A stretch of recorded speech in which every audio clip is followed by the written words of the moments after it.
Okay, folks. So it's Matthew, your friendly neighborhood technician here. This is going to be the first part of a video series that will show you how to replace the water pump and timing chain on your 3.5 liter Duratec engine. That's Ford. Again, Ford 3.5 liter Duratec engine. It's in the Ford Taurus SEL, Ford Taurus X, the Ford Edge. It's used pretty common in Fords. It is a massive job to undertake. It's not something I would rush at all. Make sure you kind of do some research, check out the procedure, all that other stuff. Make sure you're fully comfortable with it because we have to take the timing cover off in order to access the water pump, and then from there we have to remove the chains and all that other stuff. So while I am doing this, I am also going to go ahead and replace the timing chains and seals and you name it. I'm going to do as much as I possibly can. From what I understand, the water pumps going out is a common thing on these engines. And so honestly, this is something you want to do somewhere between 80 to 120,000 miles if you're considering keeping your Ford Taurus or your Ford 3.5 liter engine, all that other good stuff. So let's get started.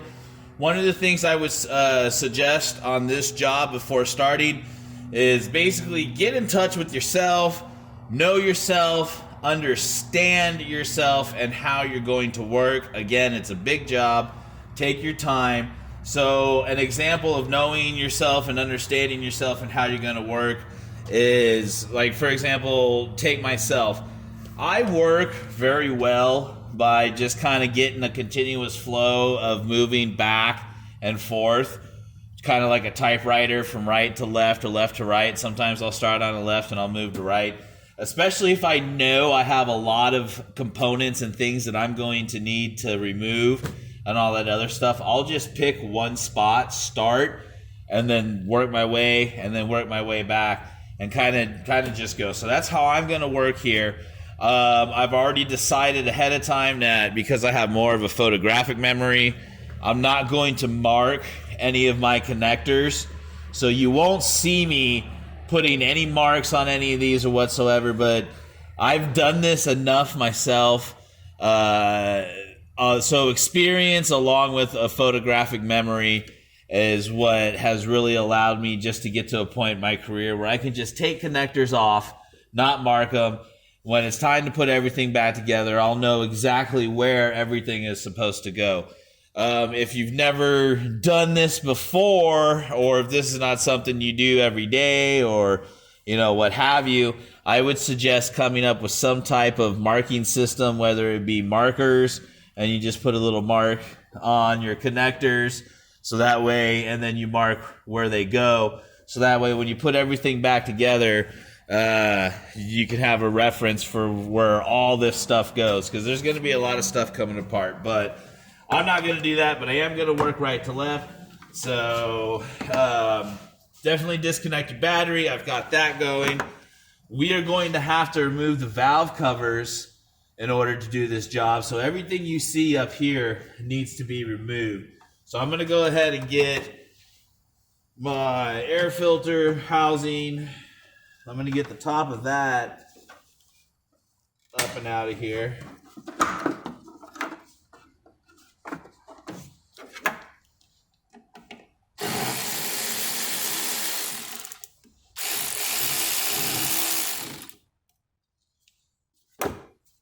I'm going to try to keep these videos like 15, 20 minutes, 30 minutes long. No more than 30 minutes. Okay, there we go. We got the housing off. I'm going to set that aside so we're safe. Now, I was going to say the air filter is really clean. This engine's really clean. It's been very well taken care of. So now that I got that off, I'm going to go ahead and start working on some of my stuff here. This is your throttle body. And I've got a plastic vacuum line here, as you can see. So I'm going to move that there. And in order to get this disconnected, just push in on that yellow tab. Don't grab it with a pick or something and pull it out. It's actually push in And then I'm just gonna let that sit there. With these connectors, you see that little red clip there? Just pull that up and then push in. And this is where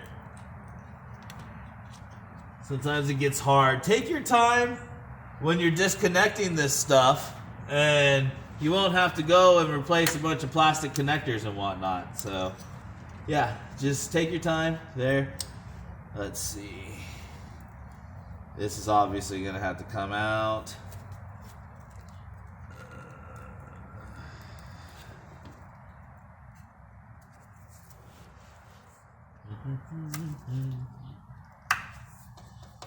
Alright, so I'll get that disconnected next. I don't think our fuel line's gonna have to come out, so we're not gonna worry about that. Same with you. Well, you're connected there. Alright, so I'm gonna go grab some pliers.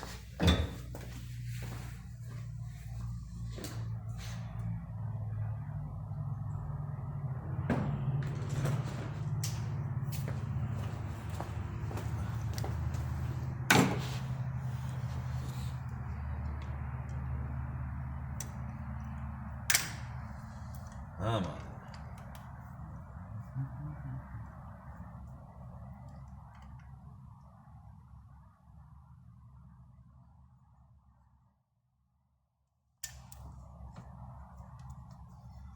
Okay, this will give me a chance to kind of show you a trick that we're probably going to be using. So I just got that clamp off of the hose, and the hose has been on there for a while, so it doesn't want to just pull right off. Let me show you one thing that you can do.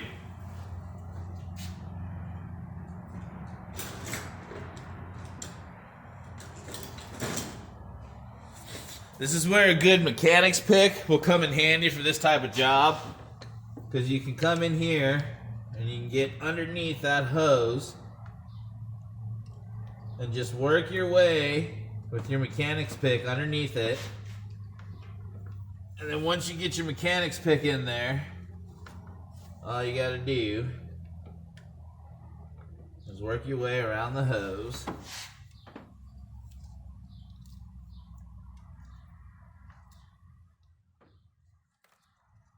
Come on.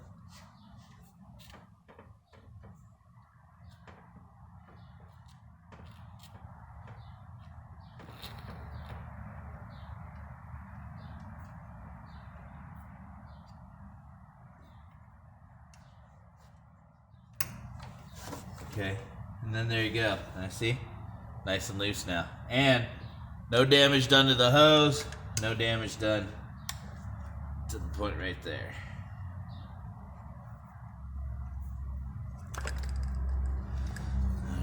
So I'm going to take that and just set that aside.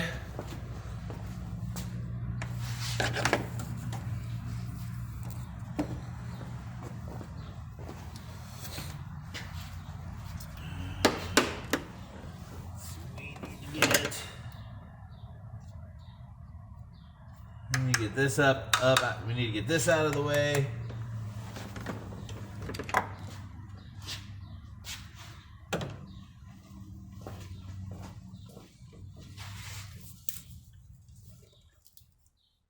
Yeah, we need to get the wire harness out of the way here. Can you get out of the way? Oh, you get out of the way.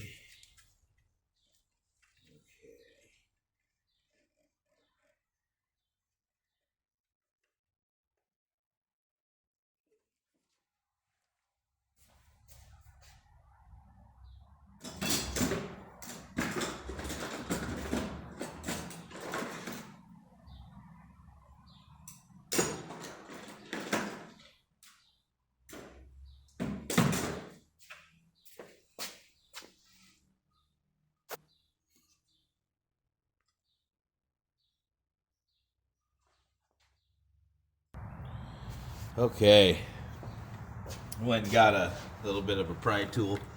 So having some type of pry tool, a mechanic's pick, those are some tools that are kind of aside from your everyday socket set that would help you out on this job. Alright, so we kind of got that out of the way now, and that will allow us to kind of get in here, get this intake removed.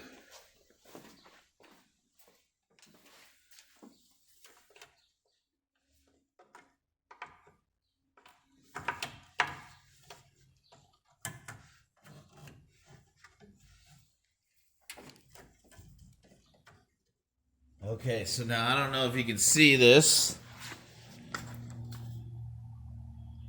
Let's move you over here just a little bit.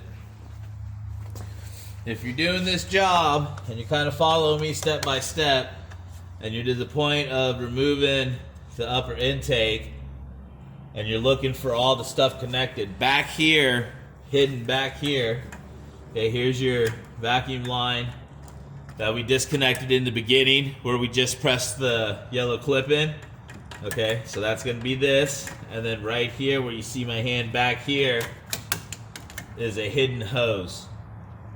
So don't just, pay attention back here. Don't just start disconnecting your bolts and stuff and then whoop, and then break that hose or anything. So I'm gonna go ahead and get that hose disconnected. And to save video space and time, I'm going to pause it. I don't think you necessarily need to watch me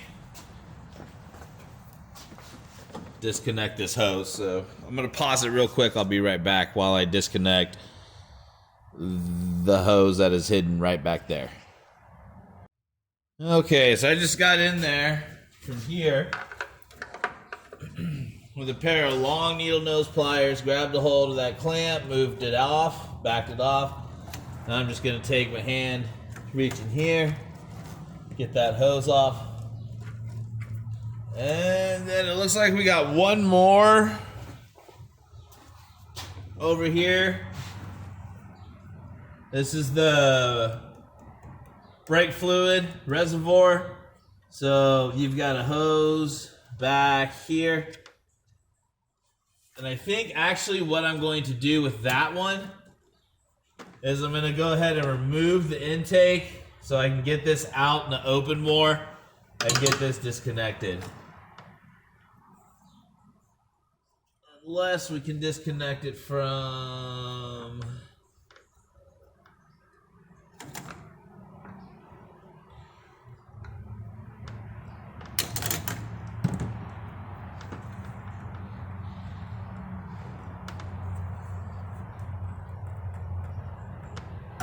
Okay, yeah.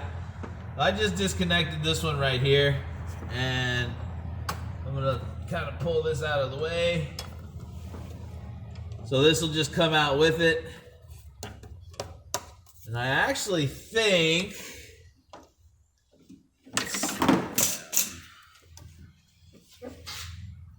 I'm in a good position now. If you followed the video up to this point so far, I actually think I'm in a good position now to get this intake up and out of the way.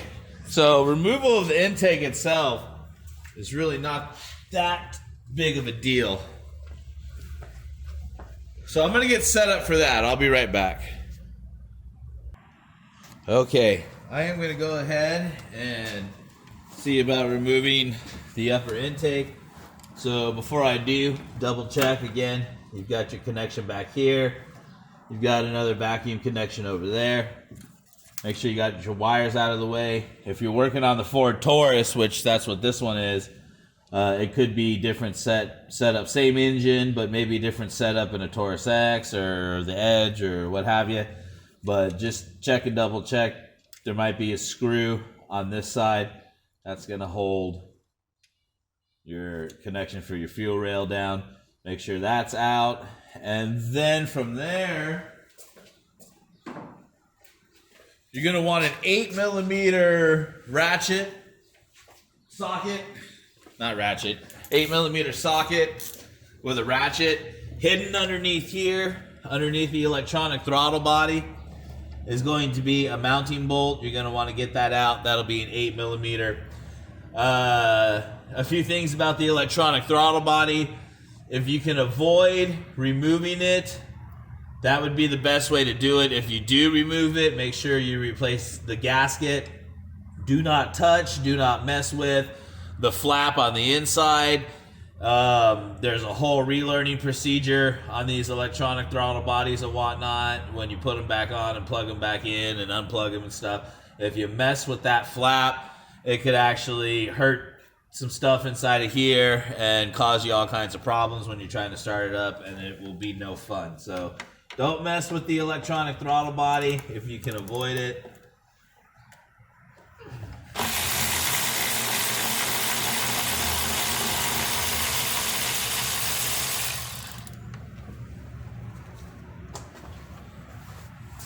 Alright, we've got one. I'm going to start in the middle. Well, what looks like the middle.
Now, some of you may be wondering,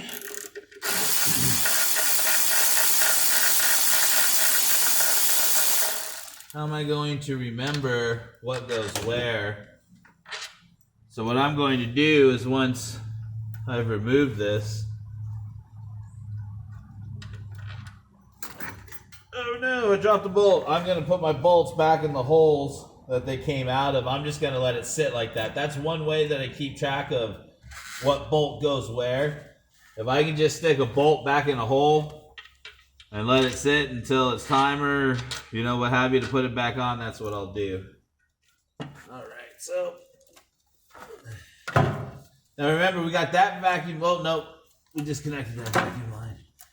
Okay, so it should come out nice and easy. Shouldn't fight you too much. If it does, double check yourself.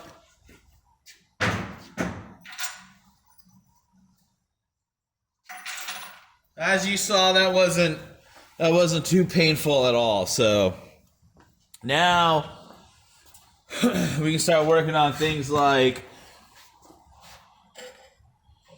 removing our coils, getting everything we need to get out of the way so we can get these valve covers off.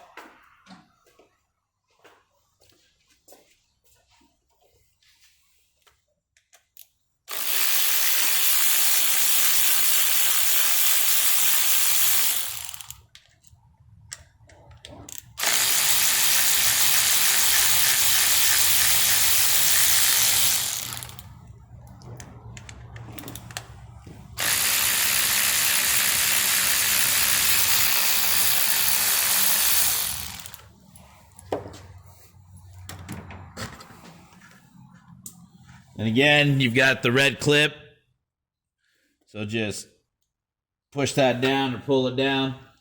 If you need, get a little screwdriver or a mechanic's pick, and that should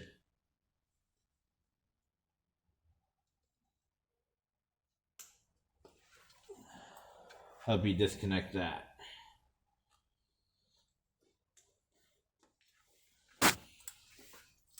Don't let these plastic connectors frustrate you. Get creative if you have to get them off. The goal is to get them off without breaking stuff. All right. And from there,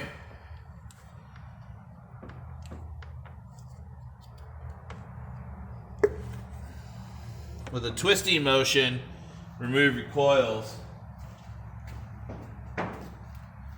I'm going to lay my coils in the order that I pulled them out. That's just me. I honestly, it really doesn't matter whether you put a coil back in the same spot as long as they're all working.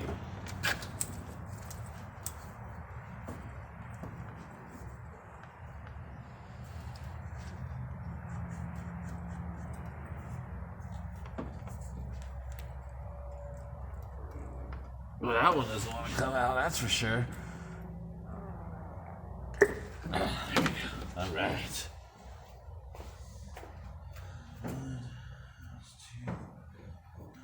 Okay, so we got those coils off.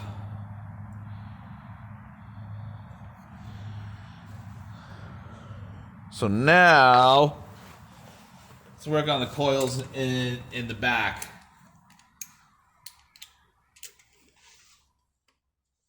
8mm.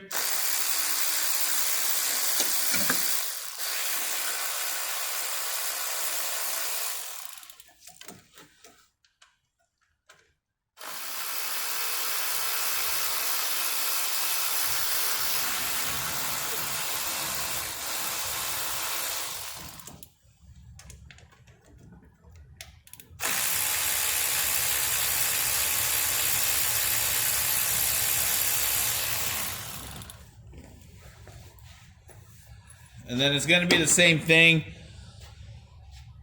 with the connectors.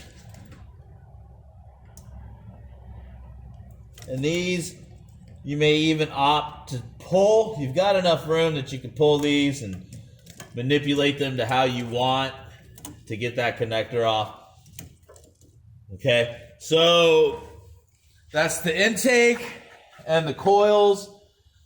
Again, if you kind of paid attention, I started over here with the battery, worked my way over, got the intake off, I'm getting the coils off. I'm going to come back over here and try to look and see what else do I need to remove in order to have a smooth removal of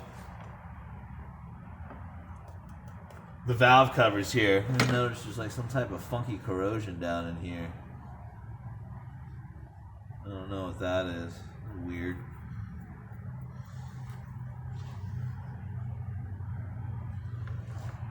So we'll get these valve covers off because that's just they have to come off in order to get down to the timing chains and all that other stuff. So, and right now, if you're wondering like where my head's at, what I'm thinking about, I'm not thinking about the timing.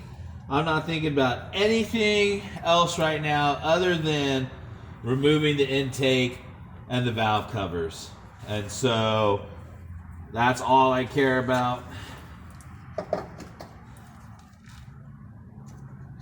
And so that's all that I'm going to focus on.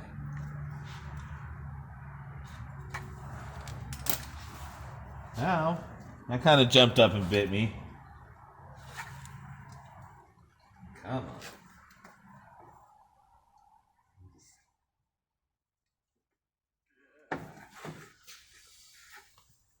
I've got this philosophy about don't ever force something. There we go. Okay. I really didn't want to break anything, but this stuff doesn't count. These little plastic clippies like that with the zip tie. If you break those, that doesn't count. You can buy this stuff in bulk. I have them laying around. So don't worry about this stuff. It's these connectors and whatnot that you don't want to break. Once you get this main harness off, you're going to also have to disconnect your fuel injectors there. Just put this, snake this underneath here. And there we go.